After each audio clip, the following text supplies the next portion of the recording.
Hey, everybody. Welcome to the Nurse Mark and the Green Nurse podcast, where we bring you hope and inspiration for growth and healing. We are here to change the dialogue and stigma around what it means to feel good or be high. Hence the H for hope, I for inspiration, G for growth, and H for healing. And we often talk about things that people don't want to talk about. However, they're important subjects, and we really need to discuss them to decrease the stigma. Yep. And guess what? 2021 is the year of the nurse and midwife, just like last year. So we're getting a second year, which we're lucky. We deserve it. We deserve it. So 2021 is the year of the nurse. And what we're doing is we're highlighting and illuminating cannabis nurses and nursing as we are truly in revolutionary times, where we're changing how we approach and take care of patients. The future of healthcare is patient empowerment. And guess what? Cannabis nurses are here to do that. That's right, Sherri. And listen, we don't all wake up one day and decide to enter the cannabis industry. There's usually a compelling story that goes along with the plunge. And what makes someone enter into the cannabis nurse space? Sherri, please introduce our guest. Oh, I would be so happy to. I am honored and extremely excited to introduce to you cannabis nurse, patient advocate, and activist, Cathleen Graham, who is the founder and CEO of Cannabis Nurse. Cathleen is a national speaker, educator, and leader in the field of end-of-life care.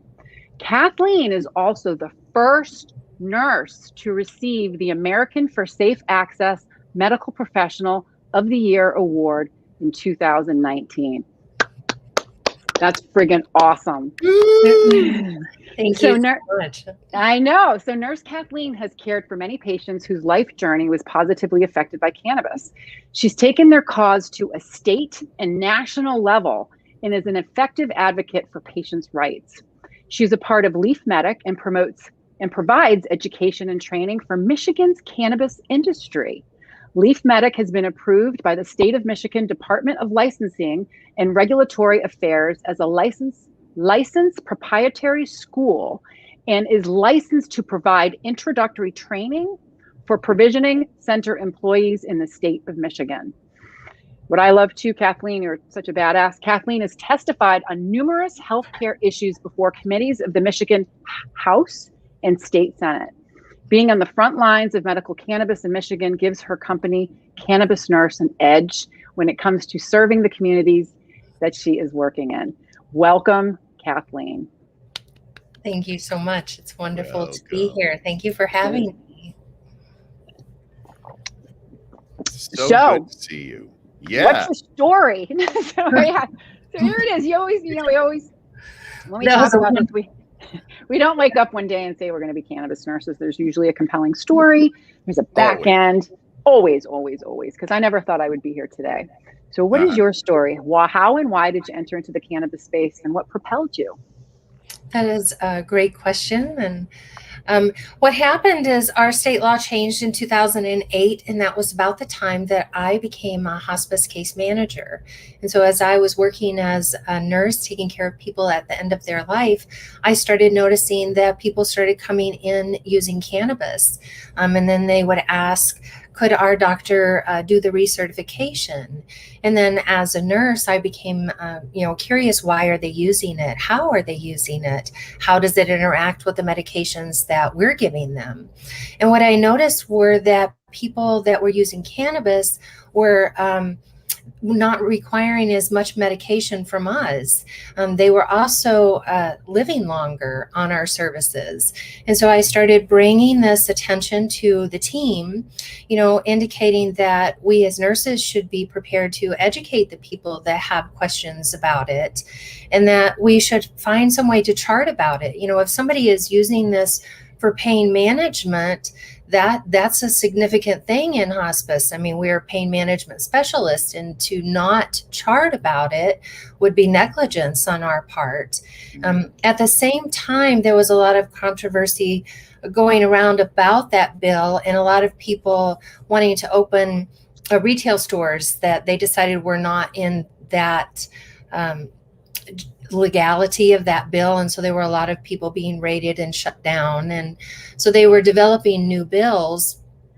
And at the time, I felt that it was really important to go to Lansing and to meet the representative that was sponsoring these bills and let him know that patients really needed an active ingredient list. They needed to know what was in their cannabis to help guide them to make better choices, so that if they wanted something that would help them sleep, that they had an opportunity to choose that. And so that's how I got involved politically. I was doing it to advocate for my patients to reduce harm and improve their outcomes.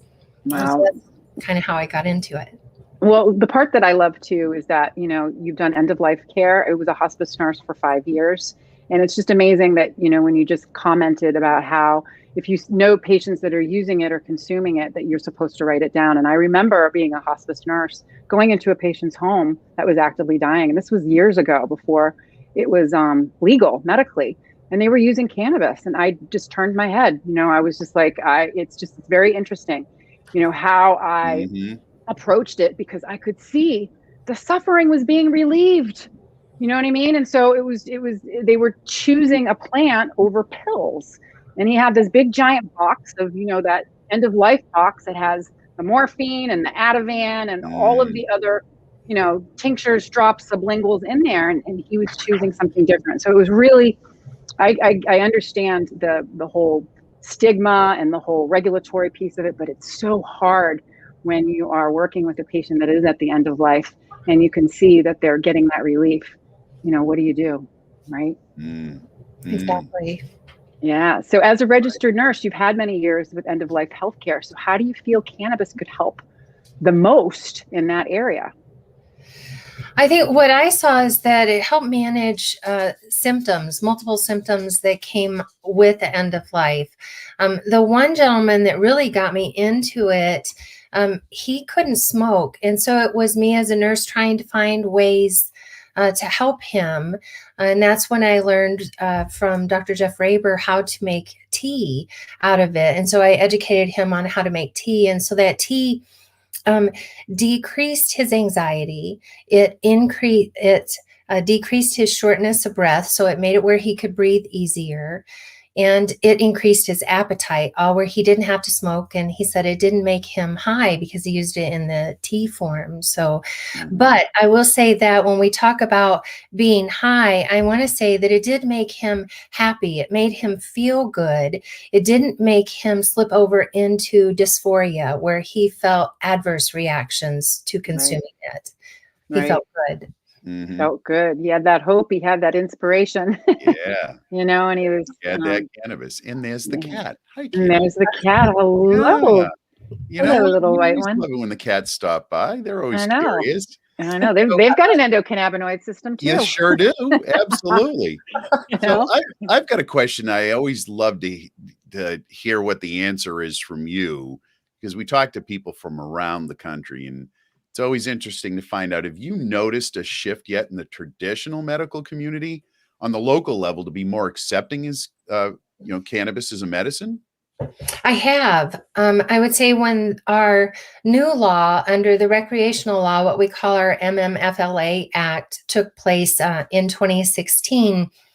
In 2017, we spent a lot of time educating the different cities and townships in the state to get them to opt in, because in Michigan, your township or your city has to opt in order for you to have that building. And there were a lot of places really against it. They believed in us and what we were saying, but they were really fearful of what it meant. And now in this year, you see a lot of towns that are opening up, and these businesses that are opening almost daily, they're getting their license and starting to open up. So it's wonderful to see that change, that people are not so fearful of having these businesses in their community.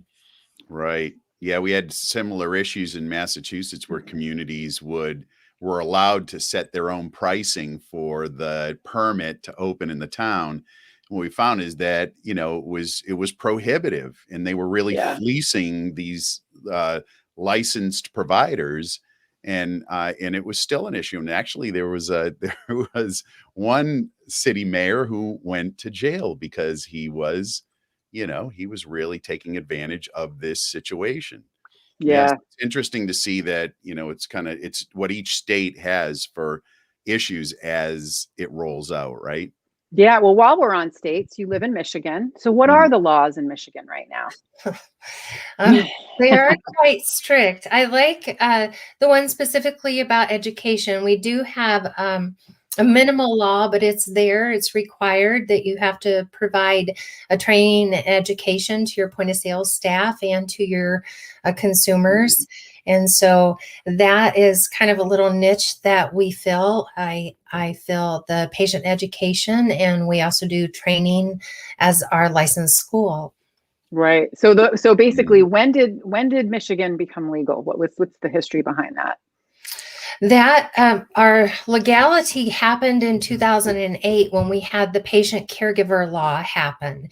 That did not establish our retail, though. Our retail was established in 2016, and that was, again, just for medical patients, but allowed for a retail store or retail grow operation to open and operate legally under restrictions.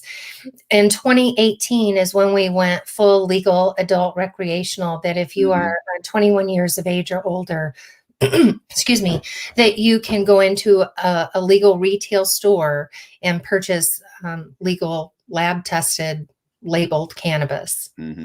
Nice. Really good. Yeah. It's taken a while for the stigma to change in that aspect because it was slow. People didn't really realize that this was what was happening. And it took a little bit of time before they said, okay, maybe we should start addressing this and start changing our policies to get in sync with what our state law is. Right. So how do you deal with the stigma that still exists among people? Like, how do you navigate that? Because I know, it's a touchy subject, for so many people. It is. Even saying that you own a licensed school can, people really don't comprehend it. But I think getting around the stigma is providing the science. And there's, to me, nothing better than saying we have a licensed school in the state of Michigan that the state of Michigan has approved. We are a vocational school, and we provide this education, and we do it on an evidence-based practice way. We're unbiased in the way that we provide it. I think that helps to decrease it, because then people start becoming curious about, how did you become a licensed school? How did you get the state to accept what you were doing? Right. Okay. So there's a couple things I just want to differentiate. So we have Cannabis Nurse, we have CSG Integrative Medicine, and Leaf Medic. So let's talk about all three of those, because you are doing some amazing things, and I want to make sure that I truly understand it. So I'm always asking the questions. So let's talk about all three. Thank you. Sometimes it's easy to get them confused.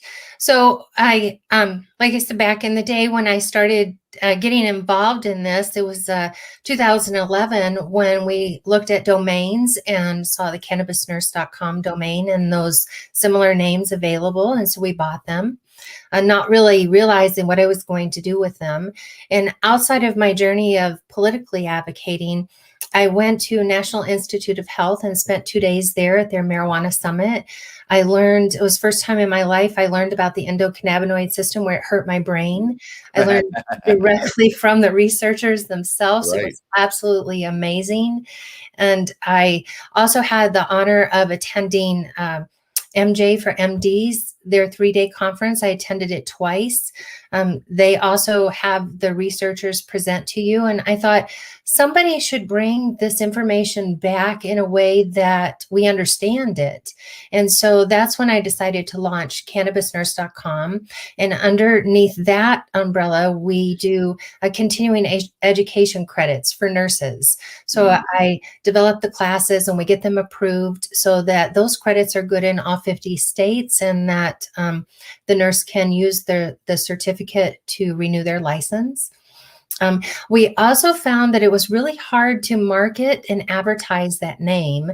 And so we came up with CSG, those are my initials, and integrative education. And those we can market that name really easily. And along the way, I met a wonderful lady named Dr. Karen Korn. I love our names because I will say my last name is Graham, like the cracker, and she will say that her last name is Korn, like the band, not the vegetable. She, I love graham crackers and corn. So Me this too. is a great podcast for me. So we partnered together. We have Leaf Medic, and Leaf Medic together we took the steps to become a licensed vocational school in the state of Michigan. And underneath Leaf Medic, we have a 25-hour approved curriculum underneath the state that educates and trains point of sale staff in the cannabis industry. Beautiful. You rock star, you. But isn't Thank it you. crazy you had to come up with CSG? Like, because you can't possibly say cannabis out loud. Right. No. Awful. No, it is Boy, awful. oh boy. It's going to be Stigma, so stigma. funny 5 years from now, right? When we all look back and say, remember when we had to hide everything, or just like we had to battle everybody to get our names out there? Yes. So here's a good question. What has been the biggest misconception that people have about your involvement with cannabis? There you go.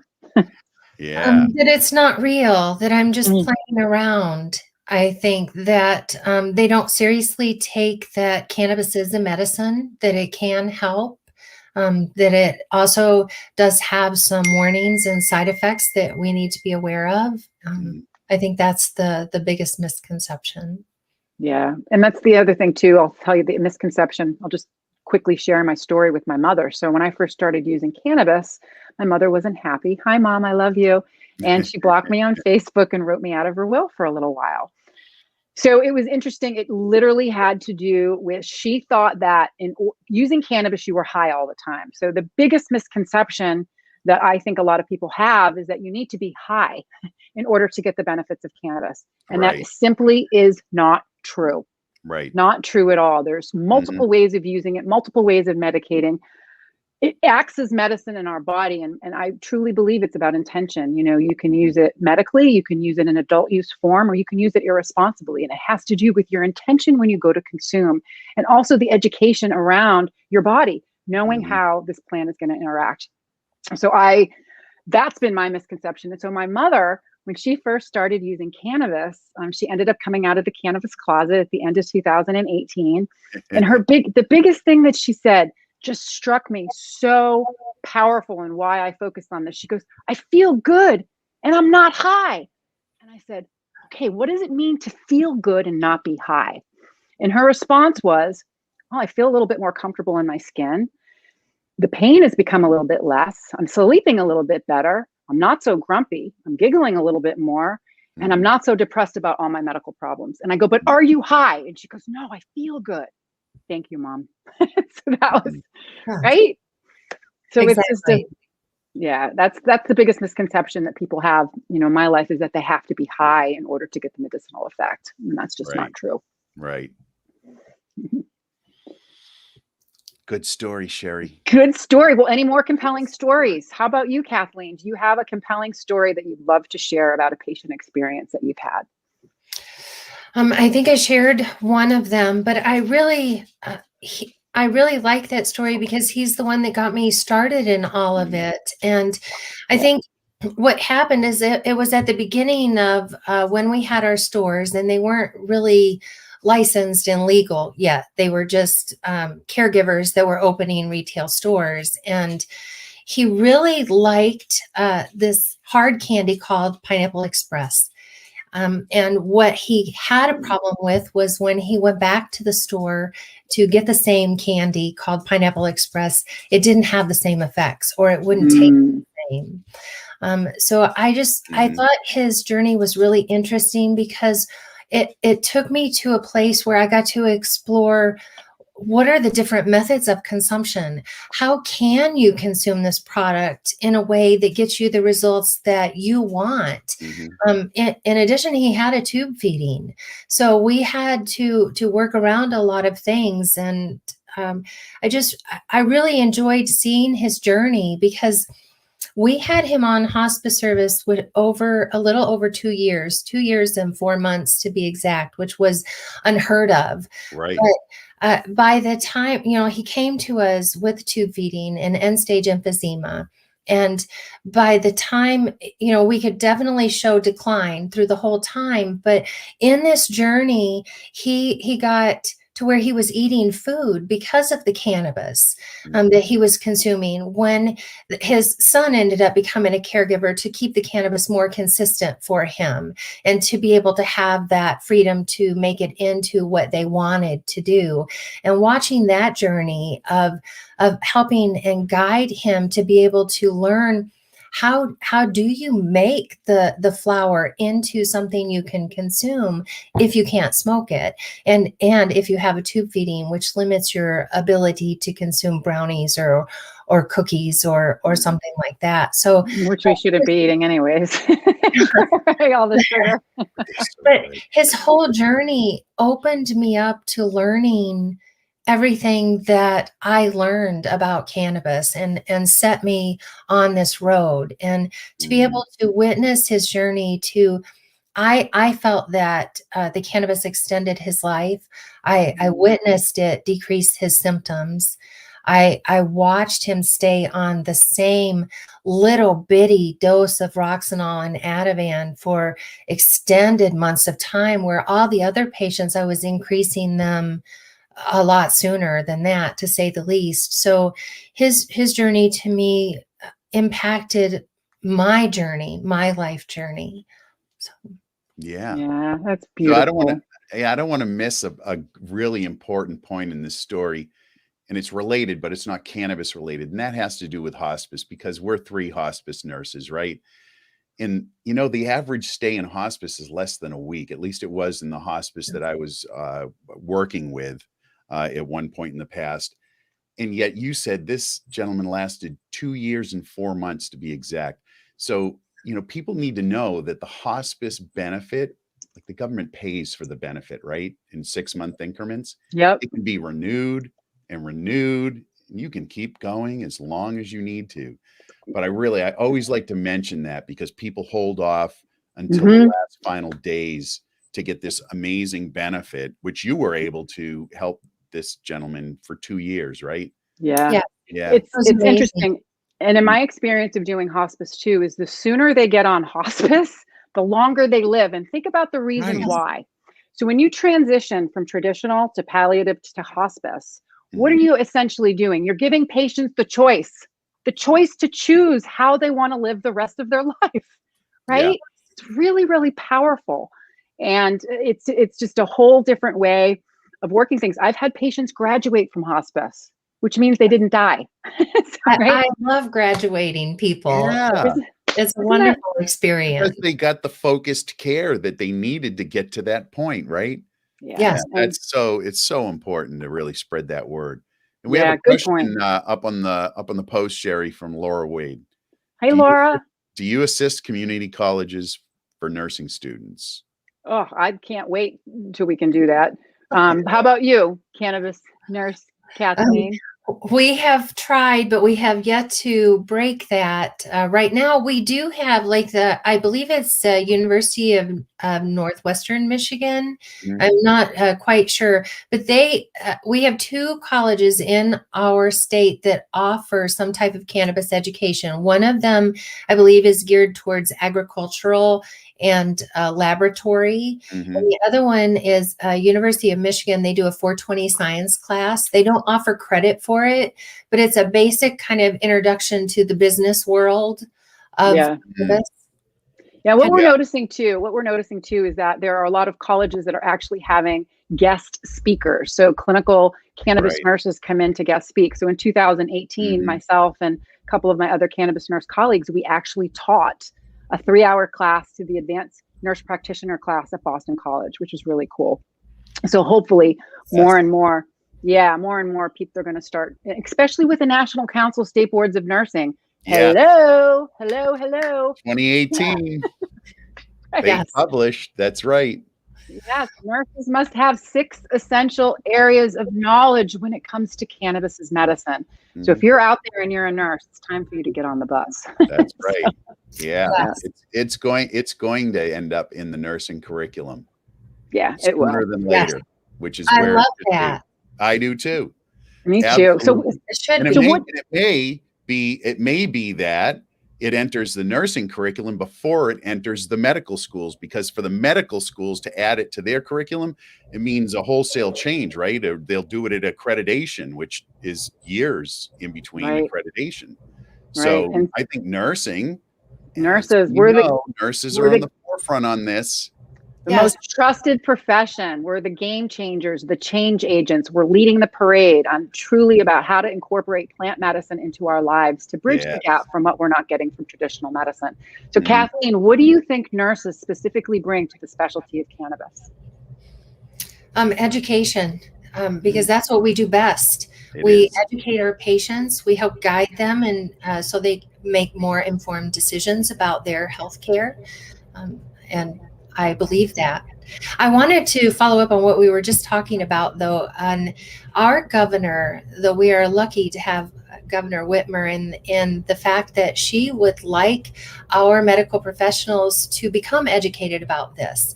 And so we were lucky enough to have our social equity work group from the MRA recommend that they do public health code training. And so our MRA board is going to recommend that they alter our public health code to include cannabis education under the requirement of pain management in our state. And I am really excited to see the rollout of that. And that is where I can help too, as nurses, bringing that education, bringing those classes to the state that are approved already for the continuing education credits, and help spread that education that way. Wow, that is awesome. That is so cool. I mean, the world was flat for a long time. I think, it was like in little pockets, people started to say, oh, Magellan came around, it's round. And it just spread. Like, this is what's happening in the cannabis world, right? Michigan is moving in that direction, and other states will follow, and other people will follow. And, Sherri, my mother was a huge opponent of cannabis. Like, I had a moving away party. I lived next door to her my whole life. I had a moving away party. She refused to come to it because in Massachusetts, cannabis is legal and people would be using cannabis there at the party. Refused to come to the party. Wow. And so party pooper. There are a lot of people who still have, and it's not their fault. They're not wrong. It's just what they have been taught and told, and it's part of what their belief system is. It's just going to take time. And as you said earlier, Kathleen, right? And you always say it, Sherri, it's just going to take good evidence-based science being presented over and over again. And we're going to get there. We are going to get there. So so basically, if you could teach every medical professional 5 things regarding medical cannabis, what would they be? That not all cannabis is created equal, that it does have different ingredients that affect the patients differently, that it can cause adverse reactions, that you can over-medicate on it, and ways to help the patient learn what to do if they over-medicate, like drinking lemonade or lemon water, having CBD on hand to counteract the effects. That little tidbit of information for them. Hugs and nugs. Yes, hugs and nugs and that's it. Yeah, so good. Yeah. There are drug-to-drug interactions, meaning that cannabis can increase or decrease the effectiveness of your medication by up to 40%. Oh my gosh, yeah, Kathleen, I got a great story on that one. I have a friend that I met with, I think it was probably 2 years ago now. We had lunch, and we were friends from another life and another business world that I was part of. And she's a lovely, lovely woman, a diabetic, and she's in her late 60s, and we hadn't seen each other. And so I'm in the cannabis space, and she said, reached out and said, hey, let's have lunch because, I need to know how to use this CBD and this in this cannabis that I got from the dispensary. I really, I've been using it and I need to know. So we're sitting there having lunch and she brings all of her stuff with her. Like she's got tinctures and all sorts of different stuff. And she's saying, yeah, and I'm taking this CBD regularly. I'm doing this kind of stuff. And I said, well, tell me, what other medications are you on? She said, well, I'm on warfarin and, my blood thinner but it's gone wacky. We don't know. The doctor and I can't get it to stick. I said, oh my gosh, I'm so glad we have this moment to speak, because you really need to not be doing this right now as you are, because that's what the problem is. Because CBD, of course, which we know if you're educated on how it works, does affect the levels of warfarin. Because it makes them higher because it does. The liver metabolizes, right? Yep. The cytochrome P450 system metabolizes drugs, and so Sherri, you can I'm such a nerd. What was that? You know stuff. I know. Yes. And that was the fifth thing, the warnings. They have such warnings, and some of them are, it actually helps to decrease your blood sugar and decrease your blood pressure. Yeah. But in that being said is to separate it from those prescription medications by at least 2 hours, unless, of course, they're not that effective. Then maybe you want to, combine your cannabis or CBD use with your blood pressure medication because it's not quite effective. Maybe combine it to make it more effective. Yeah, well, that's what we find with opioids. We combine cannabinoids with opioids. I've seen, so much better results when patients are doing that at the same time. They end up not having to take their PRNs. The part that I love too, Kathleen, is we presented last summer together. Yes, I love that. I love about the warnings that you educated me about and introduced me to. What did I educate you on? Yes, about the dry mouth, that side effects too of cannabis can cause a dry mouth, but somebody with Lou Gehrig's disease, for example, may need that. It can also affect the eyes, and somebody with glaucoma might need that effect that it has to the eyes. So some of these side effects are good things. Right. Yep. But and then a lot of go ahead, Sherri. Sorry. The other thing too is that people don't understand is cannabis has a biphasic effect. Think about it, right? It can do so cannabis can relieve nausea and vomiting, but if you do too much, it can make you puke. So it's like same thing. Sometimes lower doses are more stimulating, higher doses are more sedating.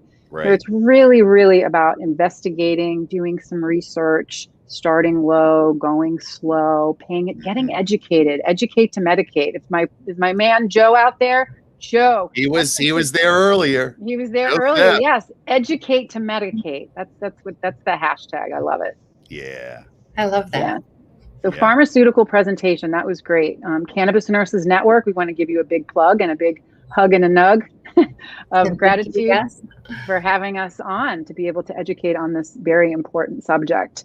Because I think what we came to the conclusion, there was 3 of us that were presenting, is that, it doesn't need to be one way or the other. It doesn't have to be all pharmaceuticals, and it doesn't have to be all cannabis.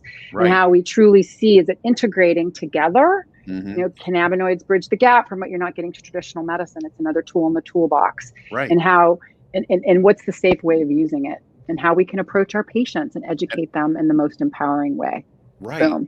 And I think that's why, Kathleen, you'd agree with this. I think that's why nurses are in the premium spot to be leading this charge, because for the physician and the practitioner, it's very much, very focused effort on, this is the medication that I'm going to prescribe, and I know what is going to happen when I do this. And as you talked about earlier, there's 500 and some odd different varieties of cannabis, right? So with different chemovars, and it's going to work differently for every person. So the nurses take all that information and work with the patient until they find what is working correctly. So it's harder for the physicians to actually kind of move into this space because it's a different way to deliver results. Yes. And that's the thing too, is they have educating doctors who are like, what? How do you keep up with that? Cannabinoid requirements change over time as we change. I'm like, that can happen. Yeah. And so it's not like a pharmaceutical, so we're using something that our body, we make these internal endogenous cannabinoids that mimic, what the plant offers. So it makes sense that as we support and nourish our endocannabinoid system, that our requirements are going to change over time as we change, because we're not the same person. Yes. Yes. We've evolved. I agree with that 100%, where all too often they're just used to writing the same prescription and you not ever changing at all. Right. Yeah. Yes. Yep. So true. So, Cathleen, what affiliations are you with? And I want to end up with, you being able to plug everything that you're doing in the space. We're so grateful that you were here with us. So what affiliations are you with, and where can we find you? That is a good question. I am a member of the American Cannabis Nurses Association. I am a founding member of Cannabis Nurses Network. CNN. Yes. And I am, of course, a certified hospice and palliative nurse. So I belong to the Hospice and Palliative Association. I think that is it. And then you can find me at cannabisnurse.com. That's easy to remember. That's a beautiful one. Cannabisnurse.com. Cannabis Nurse, you are a badass for getting that. That's for sure. Yes. Forward thinking. Yes. So do you have anything else that you'd like our viewers to know about you and what you're doing in the space? I want to give this an opportunity for you to close out. Yes, I do provide individual patient consultations or education sessions where I can help guide the patient through to find the best cannabis that works for them. Of course, I do that in the state of Michigan because that's where I'm located, and I work with the retail stores that are here. Occasionally, I can set somebody up with a caregiver, but generally it's working with the retail stores here. And I created this wonderful little book. And for every consultation, you get the little booklet, and then I have them available at a provisioning center that I'm working with called Hyatt Provisionings that is in Hazel Park, Michigan. And you can also find me there and on their webpage. When I am at Hyatt Provisioning, they are providing my consultations to their customers completely free of charge. Outside of that, I do charge a minimal fee to have the consultations to cover the cost of the book and my time. Absolutely. You're worth it. Absolutely worth it. Yes. So Cathleen Graham, cannabisnurse.com. We are truly grateful for all that you've done in the cannabis space as a nurse, as a human, as a medical professional. Thank you for coming on to share your, sharing your story and everything that you're doing. We are grateful, and I bow to the light in you. We are grateful. We are grateful. Absolutely. And yes. Sherri always loves to say, what's it all about? Oh gosh, you know what it's all about, everyone. I say it every single day. It's about living your best life and helping other people do the same. Yes. That's it. Helping other people do the same, helping to create that wellness plan and help guide them into meeting their goals. That's what it's all about. And I just thank you so much for having me and letting me be a part of this. It's so wonderful what you guys are doing. Thank you so much. So glad to have you here. And everybody else who's listening in and stopped by and commented. Thank you. Love you. We're glad that you're here too. And share the love. Share. That's it. Yes. All right. Yes. Thanks everybody. Bye-bye. Remember, 8 a.m. Eastern Standard Time every weekday. Yep. Nurse Mark and the Green Nurse. All right. Thanks everybody.